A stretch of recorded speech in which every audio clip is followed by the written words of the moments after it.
le rapport, la résolution numéro 13, l'Assemblée générale, à l'unanimité des membres présents, adopte la révision de la hausse de la durée du mandat du président de la Fédération camerounaise de football. Je vais dire que vous savez ma position, je n'aime pas trop m'attarder sur le jeu. Je ne regarde jamais le foot. Donc parfois on me trouve que je ne suis pas normal, mais pour moi on ne peut pas développer un pays avec toutes ces gesticulations. Mais par contre, on a intérêt pour les fans qui aiment ça de les accompagner parce que chacun a ses passions.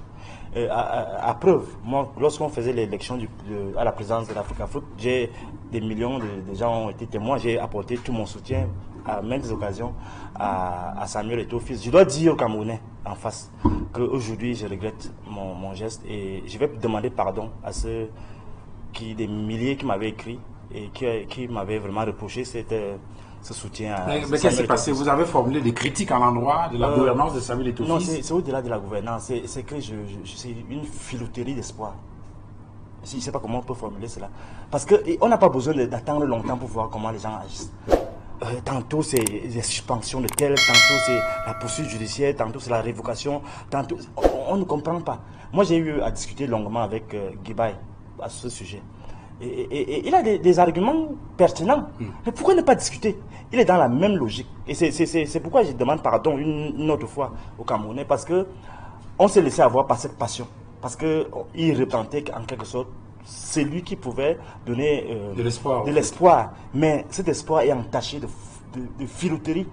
Parce qu'en réalité, quelqu'un qui passe son temps à menacer, à s'entourer de petits coquins, je ne vais pas donner d'autres détails, des fraternités, une approche co-villageoise du football. Toutes ces choses-là, c'est après qu'on découvre. Est-ce que les résultats suivent selon vous?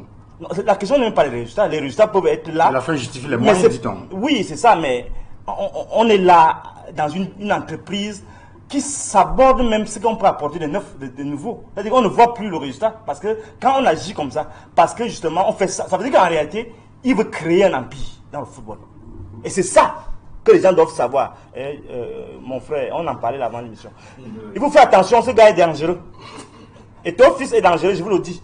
Parce que vous ne pouvez pas comprendre comment un individu, il arrive lorsque nous sommes en justice, des années et des années en justice, mais il recommence le même mécanisme. Je ne lui reproche pas de vouloir assainir le football. Ce que je dénonce. Mais Frédolin, est-ce que vous avez une idée sur les résultats qu'il produit depuis qu'il est à la tête de la Fédération camerounaise de football et qui sont salués par les acteurs du foot? Est-ce que vous appréciez cela? Est-ce que vous avez quand même connaissance de ces éléments-là? Il peut faire tout ce qu'il faut. Oui. Et c'est ça, on a soutenu pour qu'il fasse ça. Oui. Mais il ne peut pas décevoir les gens avec les histoires bêtes qu'il commence la guerre avec les gens. Non, il a tout ce qu'il faut, notre soutien, pour discuter avec les gens. Même si ça prend du temps, pourquoi suspendre les gens? D'accord, donc vous le reprochez une sorte de dérive autocratique. Il est dictateur.